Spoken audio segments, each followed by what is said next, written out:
is also underway in parts of Nairobi, including Kibra and Mathare. In Kisumu, people are being pulled out of their houses and shot or crowbarred to death by police officers. In Migori and parts of Homa Bay, police are going into villages away from towns and shooting or crowbarring people to death. All the elements of the making of a genocide are present in the developments in Luarad. Victims are being dehumanized. There is organization. The attacks taking place are clearly planned. The people undertaking the destruction of the rules are clearly trained, whether they are police officers or goons.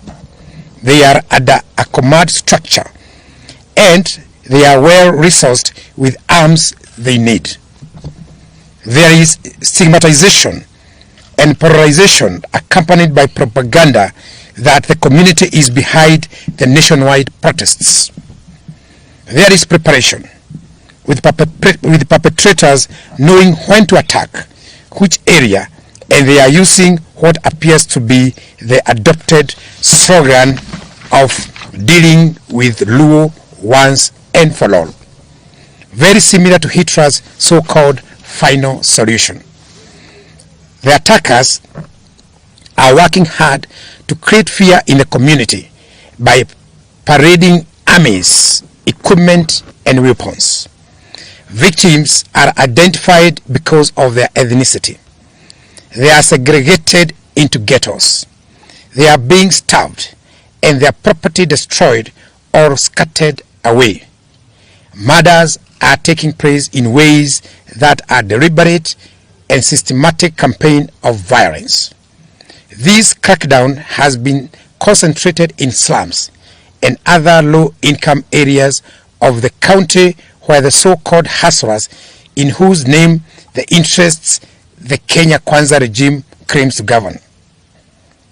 We condemn the unacceptable and illegal massacre of the Luo community, whose only crime is to participate alongside other Kenyans in protests against Kenya Kwanza policies.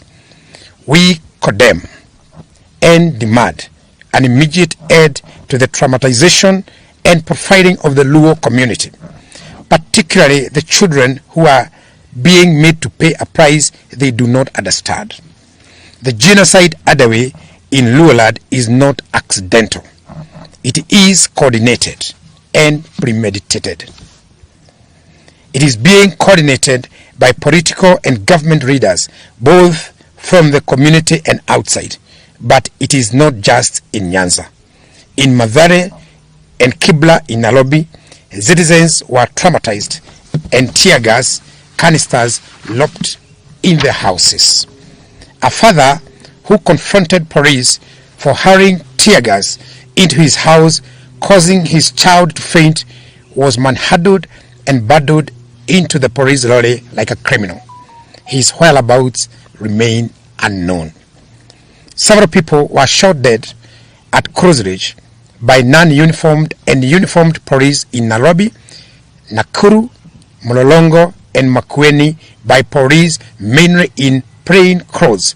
Shot and killed citizens, a majority of whom were going about their daily business, and others lied at their places of work.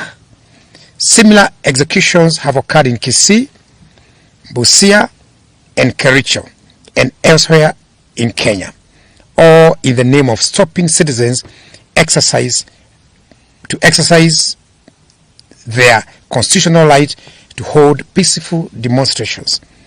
Much as RUTO tries to depict Zimio demonstrators as violent, it is evidently clear that our demonstrations are peaceful, and it is the police who import violence and use of excessive force into them. We remind all that whenever Zimio hold rallies and or demonstrations with